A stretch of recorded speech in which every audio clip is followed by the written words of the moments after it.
Mga ninong, pasok tayo rito.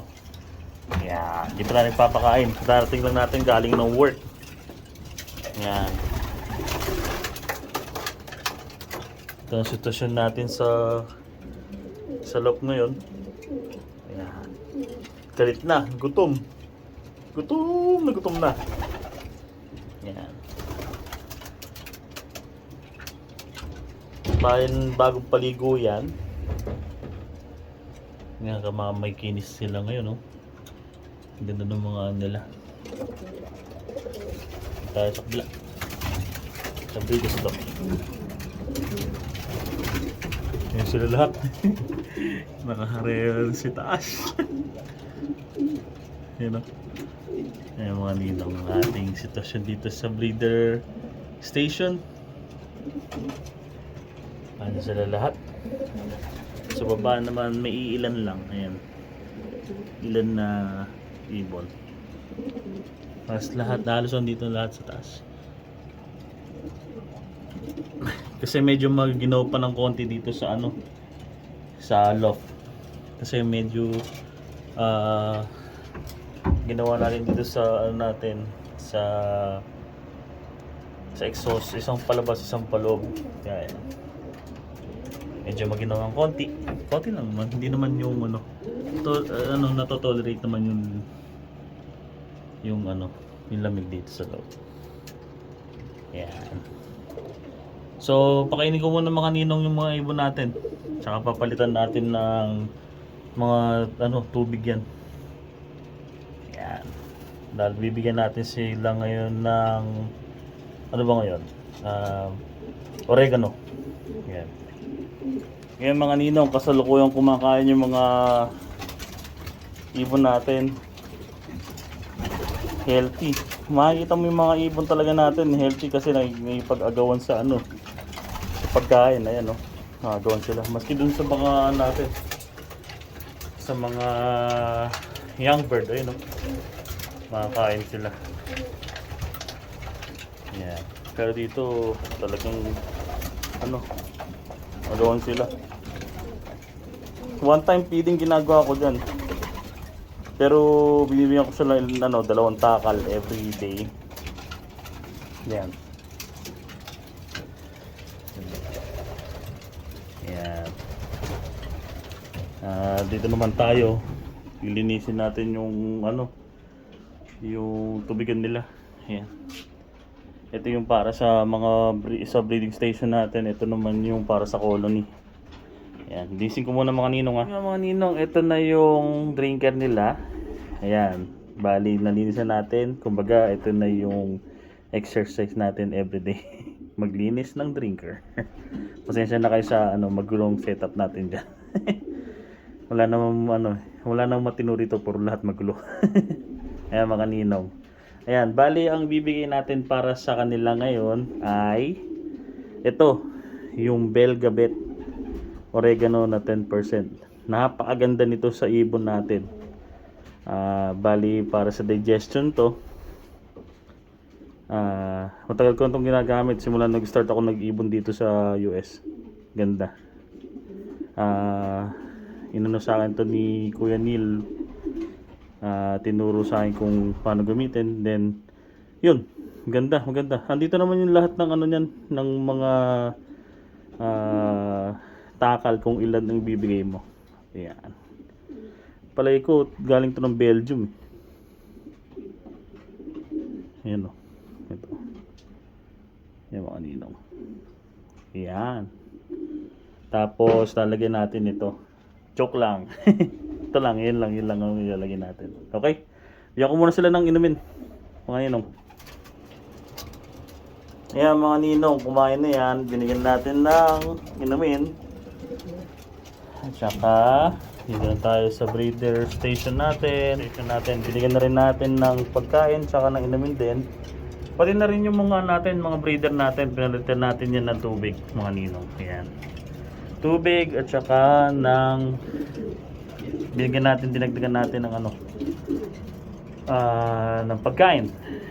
Bali, ang di ko na lang nagagawa ay bigyan na lang yun ng ideal pills. Ayan. Ayan mga ninong. So yun nga mga ninong, ayan, bali mag-aano tayo, magsasagot tayo ng mga nagtatanong sa ating YouTube channel. Ayan, bali isa sa nagtanong sa atin ay si Ninong Noel. I believe na sa California ata sila, kasama si paring Paulo, si Ninong Paulo ng Silinlof. Ayan, shoutout sa inyong dalawa. Bali, ang tinanong ni Ninong Noel, ito. Ayan. Ano daw ba sistema ko sa patuka para sa breeder o sa breeding? Tapos yung pangalawang tanong niya ay kung natatandaan ko, paano daw ba tayo mag-select ng panglaban para sa OLR? Then yung at anong age, sabi ni Ninong Noel, ang magandang ipadala sa sa OLR. At saka yung panghuling tanong niya ay yung ating pangalan to. Ano daw ba yung magandang pairing natin na ipapadala sa sa OLR? Bali dun sa patuka mga ninong, ang gamit natin ay AID number 2. Ayan. Bali alam ko ang gumigawa nun galing ng Poland, parang ganun. Then ang gamit natin na patuka dalawa ang ating gamit na patuka, yung Bersilaga na champion. Bali medyo nakukulangan ako sa mga sa content. Ang ginagawa natin, nilalagyan natin ng safflower, dinadagdagan ko ng safflower, nahaluan natin ng safflower, and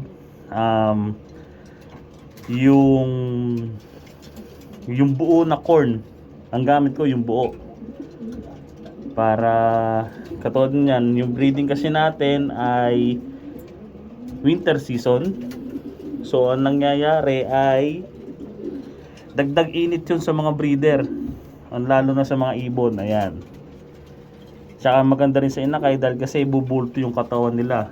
Ayan. Yung pangalawang tanong ay paano daw ba ako mag-select ng warrior para sa OLR? At saka anong age? Para kasi sa akin, ang pagse-selection ng OLR, didepende pa rin tayo sa bloodline. Kasi hindi naman tayo nakapaglipad dito ng ibon sa club race.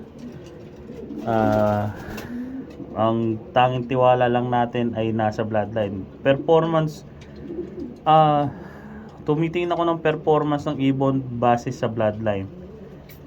At saka ang gamit kong sistema doon ay 60-20-20, parang ganun. Ayan. Bali 60 sa bloodline, 60 sa appearance ng ibon, ay 20% sa appearance ng ibon, at saka 20 sa sa luck na lang, kumbaga sa paswertihan na lang. Ayan, yan ang ginagamit ko. Para lang naman sa akin yun, opinion ko yun. Yun ang para sa akin ay isa sa magandang advisable para sa akin, kumbaga. And yung anong edad ng ibon, ito 40 days to 45 days yan. Ayan mga ninong, yan ang ating mga yan ang ating mga ipapadala ngayon sa OLR. Mga ganyan ng mga ganyan ng mga edad. Yan, mga pwede nang padala yan as long as na makakasurvive na sila dyan sa makakasurvive na sila sa OLR niyan, sa One Love Race. Yan. Ito pa yung iba. Yan. Tapos anong pair yung ating papadala na maganda? Sa akin kasi, doon na ako sa subo ko siguro. Meron kasi kung may pairing ako ng Wolverine at Challenge dito na nanalo natin sa Louisiana Perch Oiler, at saka yung pair nung Wolverine and cross ng Laura. Ayan. Pero meron tayong pa rin mga susubukan pang mga ibon. Katulad nun, yung Heli Rocher. Gumagana rin sa akin yung Heli Rocher na Jelly Rocher o Heli Rocher. Basta, Heli Rocher, Rochers na ibon. Yun yung gagamitin ko na isa sa magandang gagamitin ko. Tsaka yung Force 911 natin. Ayan. At saka isang foundation natin dito yung Lucky 95 at saka yung High Hopes ni Kuya Neil Baptista. Ayan. So yun mga ninong, sana nasagot ko yung tanong na pinatanong sa atin ni Ninong Noel. Maraming salamat din Ninong Noel sa pagbigay ng tanong, at para rin sana makatulong sa ating mga newbie na mga mag-iibon ngayon, especially yung mga newbie na katulad ko na magpapasok lang sa OLR, yung mga ganun lang. Bali, sana yung nakatulong sa inyo mga ninong yung mga opinion ko, at sana pa rin kayo, mag-eksperimento pa rin kayo. Kasi ako, keep learning and learning, especially sa pag-iibon, dahil kasi nag-exert tayo ng effort natin para sa mga alaga natin. Papagod din tayo. Mas maganda din sana kung meron tayong na-achieve kumbaga, kahit papaano. Ayan. At shoutout nga pala kay Ninong Paulo, ayan, at saka kay Ninong Noel na nasa California. Kung I'm not mistaken, California, nakita ko sa magpapadala ako ng ibon sa March 2nd week para dun sa VPC. Yan, bali magpapadala tayo ng 2 young bird dun sa kanila, at saka yung napanalunan ni Ninong Noel sa akin na ibon. Sana yung matuwa kayo dun sa papadala nating ibon dyan, sa papadala natin para dun sa club race na lalabanan natin. Yun nga, update tayo mga ninong dun sa itlog ni Guardian Deity. Tingnan natin kung mamimisa na. Uy, maganda sinyalis to. Ayun o, may mga ano na siya. Ayun na yung, ayun yung pinagpisaan. Sana buhay. Yan natin. Uy, first time. Ayan, yung winner natin na si Guardian Deity, may isang itlog na. Ay, may isang pisa na. Isang itlog niya na yan, hindi ko expected na mabubuo. Ayan, yan ang tatay niyan. Yung winner natin na Baldwin. Tapos siya winner naman ng Louisiana Perch. Sana maganda yung gawin nito. Yan, sana maganda yung inakay. Yan, mga ninong. Nakabuhay na si Guardian Deity ko. Yan. Yan, so update. Yan yung bagong update natin, mga ninong. Meron ng papisa si Guardian Deity. Ayos. Thumbs up sa'yo. Ninong, dito lang natin ra-wrap up yung ating video. Isa na naman tong araw na natapos para sa CM Padwalok. Sana na-entertain kayo sa vlog natin, at sana natulungan ko din kayo sa mga iba nating mga katanungan dyan. Yun, dito lang wrap up natin. Maraming salamat sa panonood, ninong. At kung di ka pa nakasubscribe, isubscribe mo naman. Yan, pakiclick mo yung subscribe button dyan. Maraming salamat. Peace mga ninong.